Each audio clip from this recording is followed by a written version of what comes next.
मैं Aslam sir.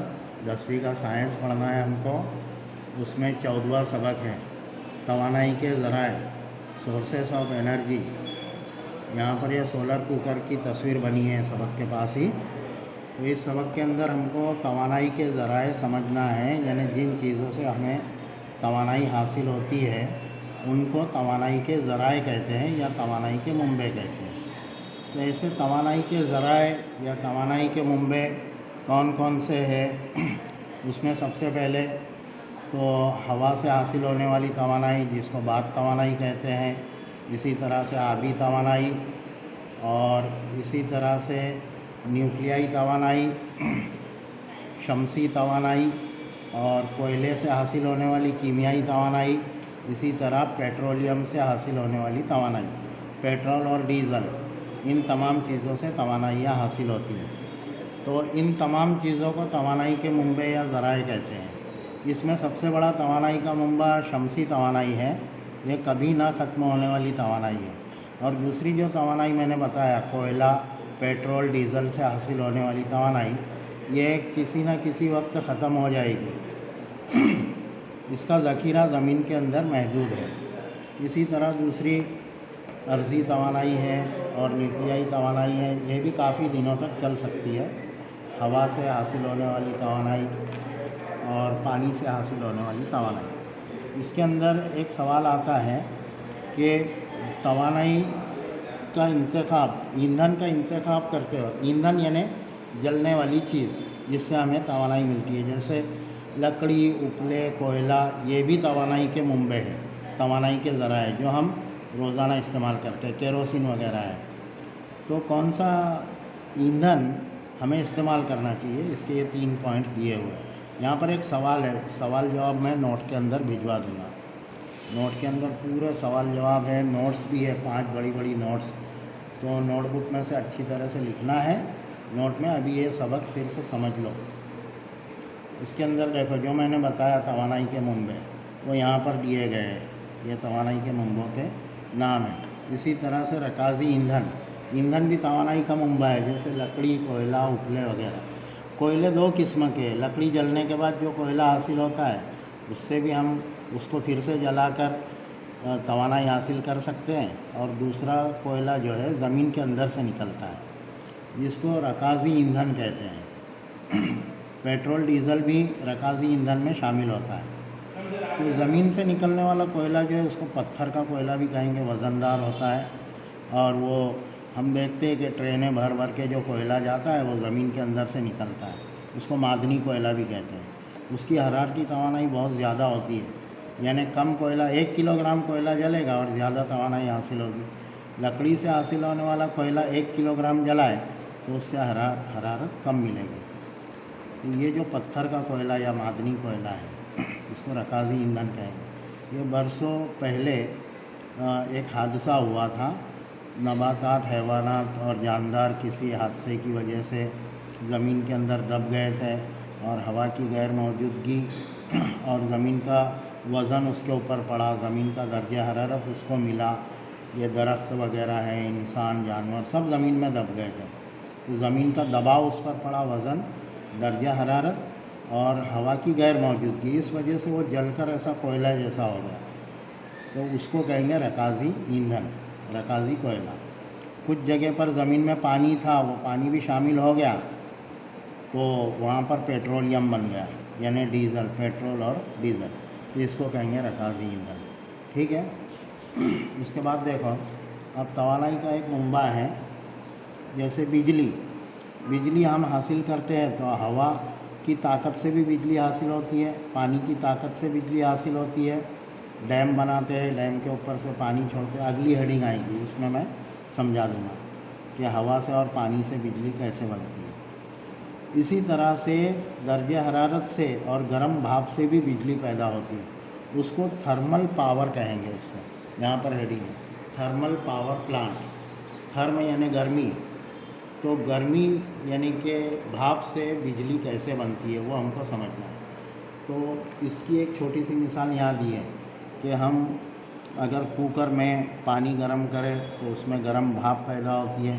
Cooker की जो और ऊपर वो आउटलेट होती है, वहाँ से पाइप अगर लगा देवे, ये गर्म भाप तेज़ी से स्पीड में बाहर निकलेगी। यहाँ पर पंखे अगर टरबाइन्स लगाए और टरबाइन्स को डायनमो से जोड़े, डायनमो या जनरेटर दोनों एक ही है, वो उसके अंदर तांबे के तार का गुच्छा होता है, वो तार से वायर से इसको जोड़ा जाता है और उस डायनमो से बल्ब जोड़ा जाता है।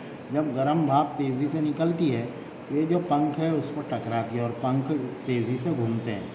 घूमने की वजह से अंदर डायनामो जो तार का गुच्छा है, तांबे के तार का गुच्छा, वो तेज़ी से घूमता है और करंट पैदा होता है, बरकी रौ पैदा होती है, जिससे बल्ब जुड़ा हुआ है तो बल्ब रोशन हो जाता है। एक छोटा सा मॉडल यहाँ पर दिया गया है कि गर्म भाप से यानी हरारत से बिजली कैसे बनती है। एक छोटा मॉडल है, ये समझाया गया है। अब इसी चीज़ को हम बड़े प्लांट के अंदर देखेंगे। थर्मल पावर प्लांट किसे कहते हैं, इस पर सवाल आता है। एक सवाल है, उसका जवाब तो नोट में मिल जाएगा, ठीक है।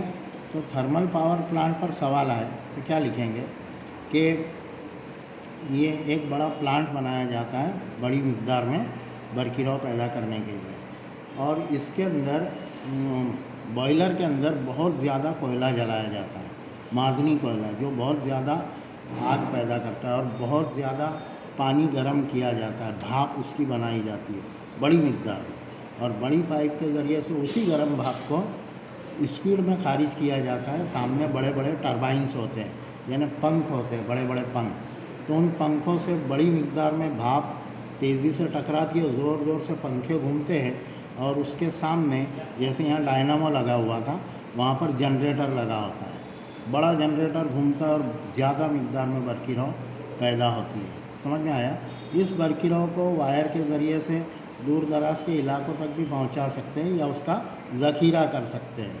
फिर बहुत ज़्यादा बिजली का ज़ख़ीरा हो जाएगा, ज़्यादा बिजली पैदा होगी तो आहिस्ता आहिस्ता उसका इस्तेमाल किया जाता है, शहरों तक पहुंचाई जाती है बिजली, रोड के लाइट, घरों के अंदर बिजली सप्लाई की जाती है।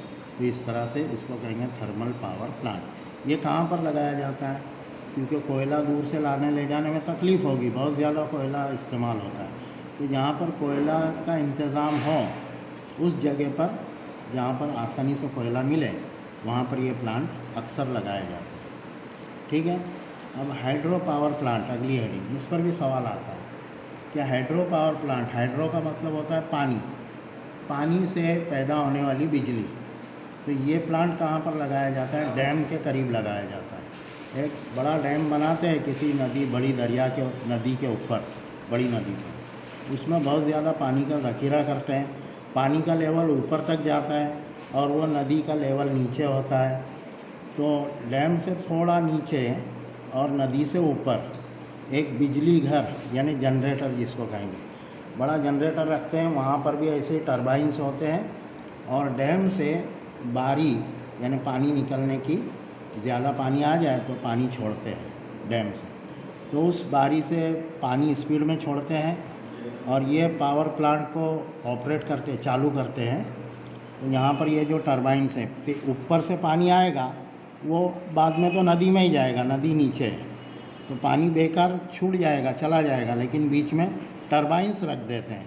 तो ये स्पीड में जो पानी निकलता है टरबाइन से टकराता है और टरबाइन्स को तेज़ी से घुमाता है।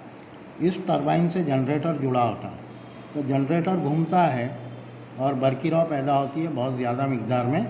फिर उस बरक़रार को बरकी लाइन यानी वायर के ज़रिए से आगे बढ़ाते हैं और पावर स्टेशन के अंदर उसका ज़ख़ीरा करते हैं, जमा करके रखते हैं, ठीक है। फिर आहिस्ता आहिस्ता उसको इस्तेमाल में लेते हैं।